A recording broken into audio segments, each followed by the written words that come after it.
I think the track that almost sort of changed my life was Strawberry Fields. I haven't recovered from it.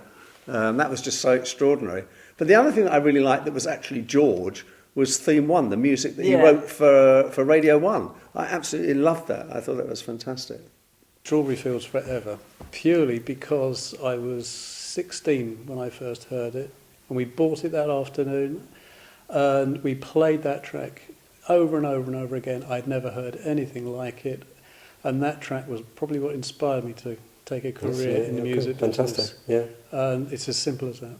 Because it's such an iconic song, it's an iconic production, it's got George's involvement because he played the same. It's in my life, and I think even George called his book that, because it's just the Beatles when they just come together at that Zen moment, and Paul and John, and and George's piano solo in the middle is just, I know it's a sped up piano, but it blew people away.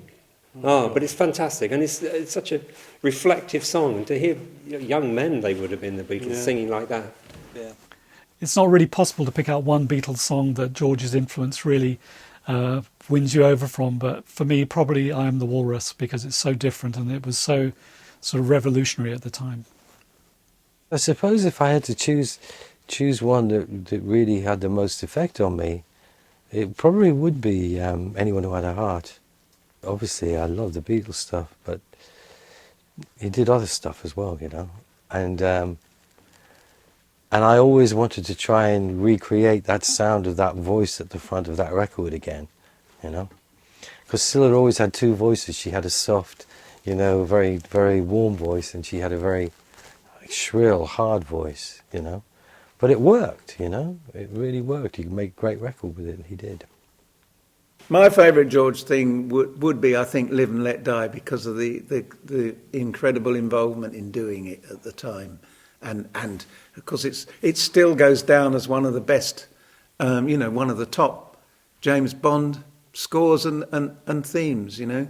I think my favourite George Martin production would be the trilogy at the end of side 2 of Abbey Road.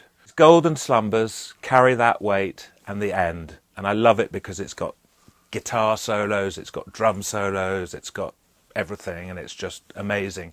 I had the honour of working with George on his album In My Life with Phil Collins. We recorded a version of that whole trilogy, and it was just amazing. I mean, the hairs were up on the back of my head. And I looked at it recently and I thought, my God, that was so good. And that was the only time I actually worked in the studio, sitting right next to George. And it was one of the best periods of my career. My favourite track isn't one you're expecting. I'm going completely off the wall. From George's earlier career, Peter Sellers and Sophia Loren with Oh Doctor, I'm in Trouble. Well, goodness gracious me.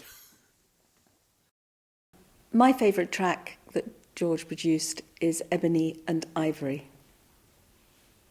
I think my favourite track in tribute to George really is Yesterday, because he put a string quartet on which enhanced the record considerably.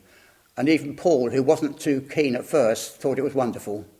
So, as a tribute to George, Yesterday. And it is Yesterday now, unfortunately. I'm going to surprise people when I say this, because they think I'm going to pick a Lennon-McCartney song. But for me, my favourite all-time Beatles song is Something, which George Harrison wrote. For me, it's just one of the great classic songs of all time, and the production was just simply fantastic, as were all George's productions. I loved the Symphony Orchestra, the LSO.